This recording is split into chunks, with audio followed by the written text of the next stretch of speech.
My name is Marie J. Crawford, and I am 36 years old. My daughter came home crying and said, "Uncle slapped me because I got an A and his son didn't." I didn't yell. I didn't rush to call anyone. I took photos, took her to urgent care, filed the report, and then made a few quiet phone calls. It was a Thursday, just after 5, when Ava came through the front door with her backpack sliding off one shoulder. She didn't look tired or cranky. She looked wrong. Her face was red, uneven, like the color hadn't settled yet, and there was a faint handprint blooming on her cheek. My mind tried to explain it away before she said anything. A fall? A bump? An accident? She didn't cry. She walked to the couch, sat down, and started pulling out her homework like it was just another day. I sat beside her. She wouldn't look at me. Then she said it, simple and quiet. "Uncle Brad hit me." I waited. Then she added that it was because she got an A on her math test and Jordan didn't, and he got mad and said she was showing off. The room went silent in my head. Brad put his hands on my child. Brad, my sister Megan's husband, the man I tolerated for years, because confrontation was always treated like the real problem in our family. I didn't panic. I documented. I photographed her cheek, then under her chin where bruising was forming, then her shoulder where a darker mark suggested he'd grabbed her. I took her straight to urgent care. The nurse's expression changed the second she saw Ava's face. The doctor was calm and precise. They examined her, asked neutral questions, and documented suspected abuse by a non-parental guardian. Ava asked if she was in trouble. I told her no, again and again, until she believed me. We drove for a while before going home. She asked if Megan would be mad at her. I didn't answer because I didn't know. That night, Ava slept curled against my arm, holding on like she was afraid I'd disappear. I didn't sleep. By morning, I made 3 calls. Child Protective Services with Brad's full name and address and Ava's statement. A family law attorney recommended by a friend who said she'd be at my house at 9 the next morning. And a former neighbor, now in law enforcement, not to ask for favors, only to make sure this wouldn't be minimized. Then we went home and waited. For 2 days, I didn't speak to Megan. I didn't answer her texts asking if Ava could come over. On the 3rd day, CPS called to say Ava had been interviewed at school, and an emergency visit was scheduled for Megan and Brad's house that afternoon. I didn't ask the time. I didn't need to. Just after 5, I heard shouting outside. I stepped onto the porch and saw Brad barefoot on the front lawn in pajama pants, crying on his knees.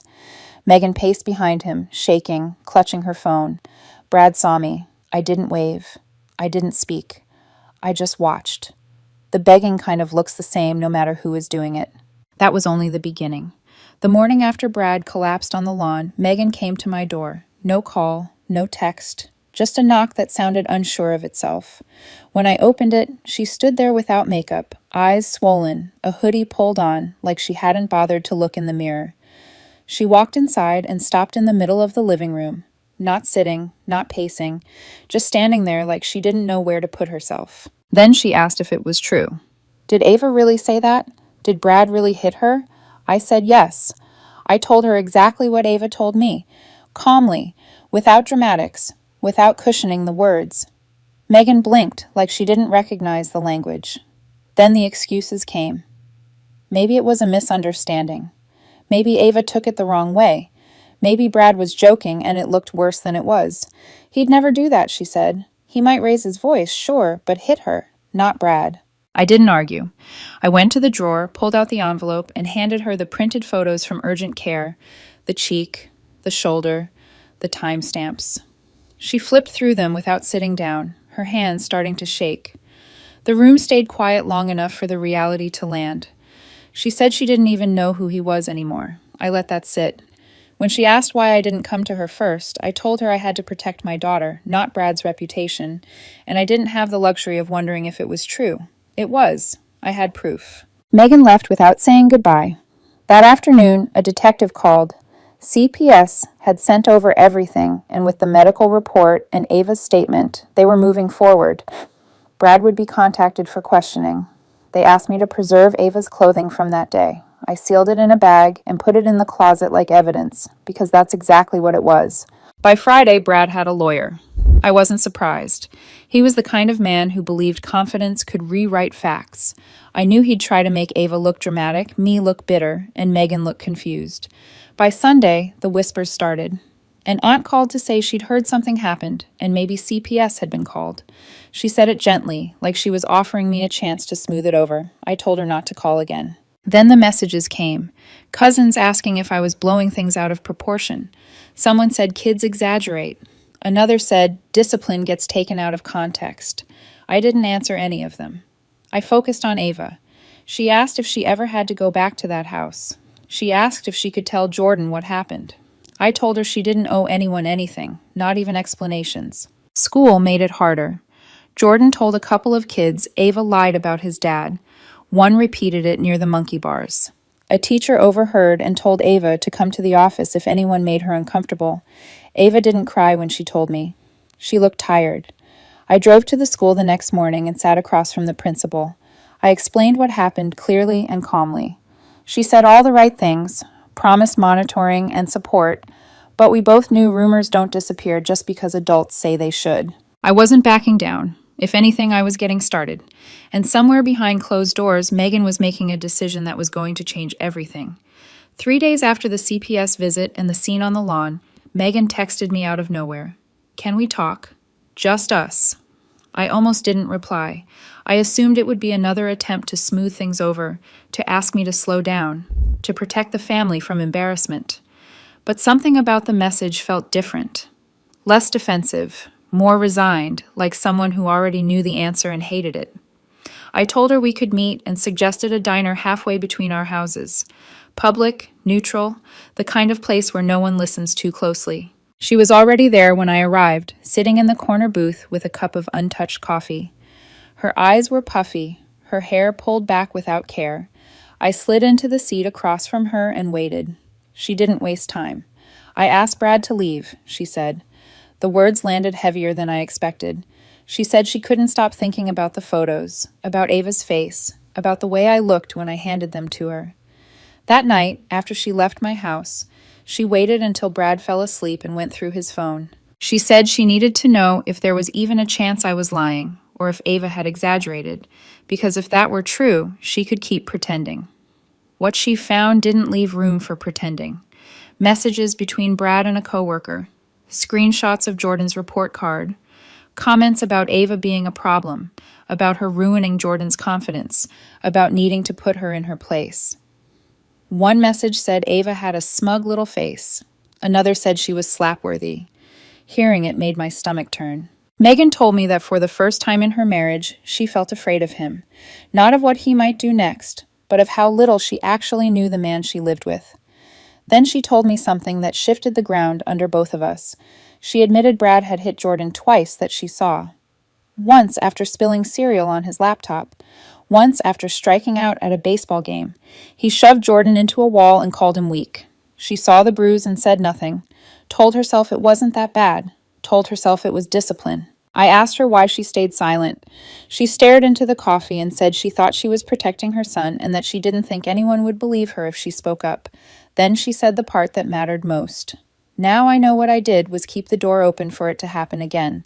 I asked if she would testify. She didn't hesitate. Yes, whatever they need. The next day, Megan called the detective and gave a full statement. She handed over messages, described incidents, explained how Brad spoke about Ava like she was a threat. The investigation shifted immediately. That afternoon, the detective asked if Ava could do another interview, this time with a forensic specialist trained to talk to children about trauma. Ava agreed quietly, like she'd been waiting to tell the whole story. She talked about how Brad isolated her from Jordan during visits, how he joked that smart girls turn into lonely women, how he locked her outside in the cold because she answered a math question faster than Jordan. She described the night he grabbed her wrist so hard she dropped her fork and didn't want to eat anymore. Within 24 hours, a no-contact order was issued.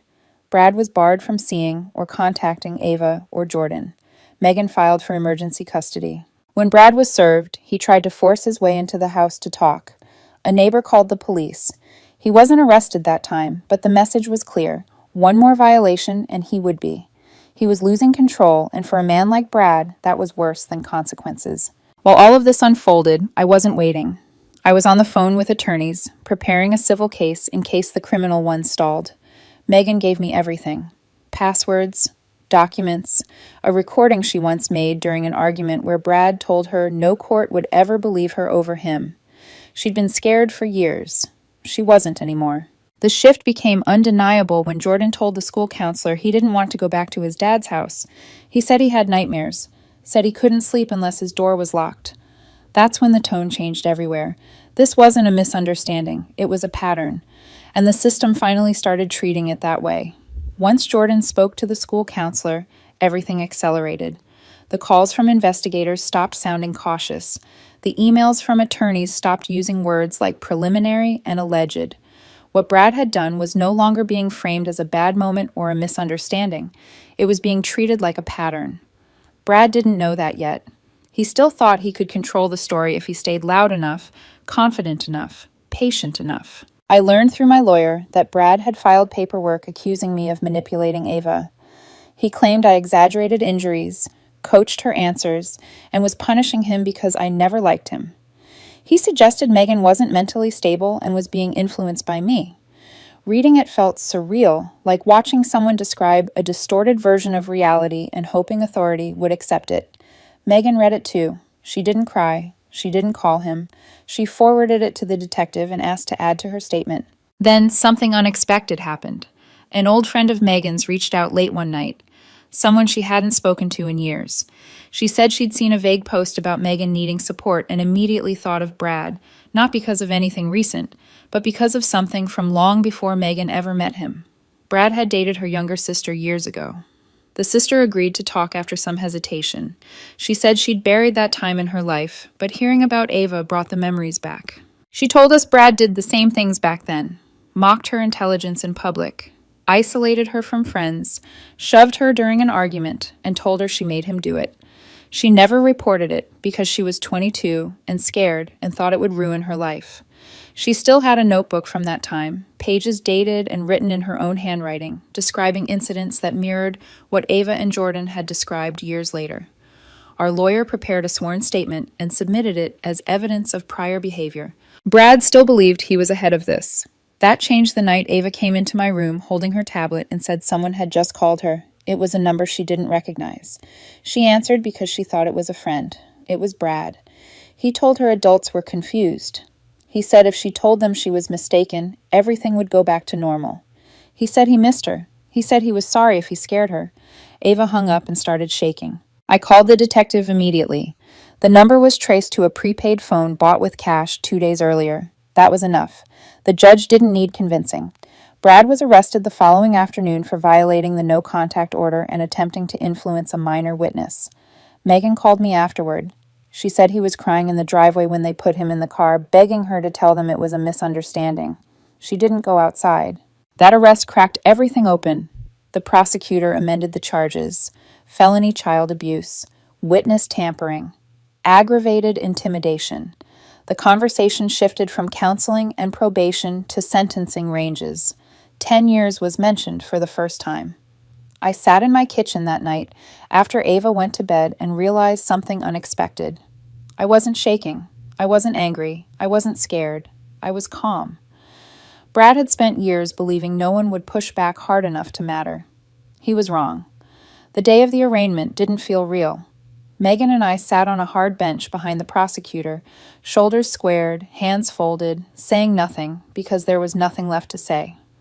The courtroom was too bright, too cold, like a place designed to strip emotion down to facts. Brad sat across from us in a suit that didn't fit quite right, hair combed carefully, posture stiff. He didn't look angry. He looked like a man who still believed this would blow over if he just waited long enough. He pleaded not guilty, exactly as expected. His attorney stood and spoke slowly, confidently, using words like misunderstanding, family tension, parenting differences. He suggested Ava had been confused by adult conversations, possibly influenced, possibly pressured. He even implied that children sometimes misinterpret discipline. I felt Megan's knee brush mine, a small grounding reminder that we were still here, still steady. Then the prosecutor stood. She didn't raise her voice. She didn't dramatize anything. She laid out the facts one by one. Security camera footage from a neighbor's house played on the screen, showing Ava walking down the driveway the day it happened, one hand pressed to her cheek, steps uneven. The timestamp matched. Then the urgent care photos appeared, the same ones Megan had held in silence days earlier. The doctor's signed report followed, already entered into record. Then came the phone call, the burner phone Brad used to contact Ava after the no-contact order. The judge asked when the call was placed. 2 days after the order. The detective confirmed Ava recognized Brad's voice immediately, even though he tried to disguise it. You could feel the room shift. The judge leaned back. The clerk paused mid-typing. Brad's attorney adjusted his tie, just slightly, like the air had thickened. That still wasn't the worst part. The prosecutor entered the sworn testimony of the woman Brad dated years before Megan, the one who described the same pattern. The slow erosion, the isolation, the shove into a door. The way he convinced her everything was her fault. One line from her statement echoed through the room. He never yells. He just breaks you down slowly until you forget who you were before him. When Megan took the stand, my chest tightened. She didn't defend herself. She didn't minimize. She said she ignored things she shouldn't have. She admitted she believed him when she knew something was wrong. She talked about the bruises on Jordan, the screaming over a baseball game, the fear that crept in quietly and stayed. Then she said the sentence that ended any doubt. I didn't leave because I thought I could protect my son by staying. I was wrong, and I will never make that mistake again. The prosecutor rested. 3 days later, the offer came. 10 years for felony child abuse, witness tampering, intimidation, and violation of a protective order. Brad's attorney tried to negotiate. 5 years, parole eligibility, counseling, the usual last-minute concessions. The prosecutor didn't budge. 10 years or trial. Brad took the deal. When my lawyer called to tell me, I was sitting in my car outside Ava's school, parked in the same spot I always waited during robotics club. Kids ran past the windshield, laughing, backpacks bouncing. Ava was inside, unaware that the man who once made her afraid to answer questions in math class had just agreed to spend the next decade behind bars. I hung up and sat there for a long moment, then cried. Not hard, not loud, just enough to feel something heavy finally lift. That night, I told Ava the truth in the simplest way I could. He's not coming back. You're safe. You never have to see him again. She didn't cry. She asked if we could stop for pizza on the way home. We did. Pepperoni, garlic knots, and a slice of chocolate cake she barely touched, but insisted on ordering. The next day, Megan sent me a photo. Jordan holding a baseball bat, smiling in a new jersey. She said he asked if he could try out again, now that things felt quieter at home. I stared at that picture for a long time. The rest of the family went quiet. A few texts came in. A couple apologies. Most stayed silent. That was fine. What mattered was that Ava laughed again without hesitation. That Jordan slept with his door open. That fear no longer lived in every corner of their lives. Brad is in prison now. 10 years. Parole eligible at 8 if he behaves. His world used to revolve around control and intimidation. Now he's just a number in a place where none of that works. I don't think anyone is crying for him. Ava has a small wall in her room where she pins awards and certificates. Last week, I noticed a new sticky note tucked between them. It said, "I'm not scared anymore." She didn't point it out. She didn't have to. Life feels normal again, not the old normal, but a safer one, quieter, stronger. Peace doesn't feel like silence anymore. It feels like safety, and that is something I will protect at any cost. After the sentencing, time didn't snap back into place the way people expect it to. It stretched. Some days felt ordinary enough that I forgot to brace my shoulders when the doorbell rang. Other days arrived heavy, like my body remembered danger before my mind did. Healing wasn't loud. It didn't announce itself. It showed up in small permissions I gave myself and Ava without realizing that's what they were. The house changed first, not physically, but in the way it sounded.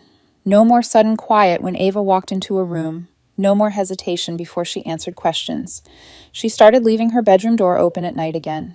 She asked if we could rearrange the furniture, wanted her desk closer to the window, said the light helped her think. We bought a new lamp together. It was blue, her choice. She put it right where she could see it from bed. Megan and I didn't talk much at first. We didn't need to. The work had been done in rooms that didn't require words. When we did start spending time together again, it was simple. Coffee at her kitchen table, sorting mail, going through boxes Brad left behind, the kind of cleaning that isn't really about objects. We found more notes than I expected. Lists, timelines, little calculations he'd made about Jordan's grades and punishments. It was unsettling how organized it all was. Megan bagged everything carefully and handed it to me without looking up. "Keep it," she said, "just in case." I understood what she meant. Jordan changed too, slowly, like someone learning a new posture. He stopped flinching when adults raised their voices, even if they were just excited. He started leaving his bedroom door open at night. He asked if he could try out for baseball again. When he struck out once at practice, he laughed instead of shrinking. Megan texted me that night and said she hadn't heard that laugh in years. School followed up with Ava for the last time through a victim advocate. It wasn't court. It wasn't adversarial. It was a quiet conversation to finalize protective orders. Ava handled it with a steadiness that didn't belong to a child her age. When it was over, she asked for milkshakes. Chocolate with sprinkles. She said it was the best one she'd ever had. I knew it wasn't about the milkshake. The family recalibrated around us. A few reached out, awkward apologies wrapped in discomfort. Some stayed silent. That was fine. Silence didn't scare me anymore. It no longer meant something bad was about to happen. It just meant there was nothing left to say. My dad called one evening, weeks after everything settled. We hadn't spoken much during the case. He's from a generation that avoids domestic truths until they become unavoidable. He didn't stay on the line long. He said I did the right thing. He said he was proud of me. It wasn't dramatic. It didn't erase anything. But it mattered. As for Brad, he sits where control doesn't work the way it used to. 10 years is a long time to be forced into quiet. I don't think he's adjusting well. I don't think anyone is surprised. His world relied on no one pushing back hard enough to matter. Now the pushback is permanent. Ava joined the mathletes. She asked if Jordan could come watch one day. She pinned a certificate to her wall and, beside it, a small sticky note that read, "I'm not scared anymore." She didn't announce it. She didn't need to. Safety had become something she felt, not something she had to explain. Megan started therapy. So did I. Not because we were broken beyond repair, but because we refused to carry what never belonged to us again. Some nights we sit on her porch and listen to the neighborhood sounds. No tension, no scanning for threats, just ordinary life reclaiming space. Peace didn't arrive as silence. It arrived as safety. It arrived as laughter without checking who was listening. It arrived as sleep without rehearsing tomorrow's defenses. It arrived as the certainty that when someone crosses a line, we know exactly what to do. We are changed, bruised in ways that won't show up in photos, stronger in ways that will. And if there's one thing I know now, it's this. Protecting your child doesn't end when the danger is gone. It continues in the quiet choices that make sure fear never gets comfortable again.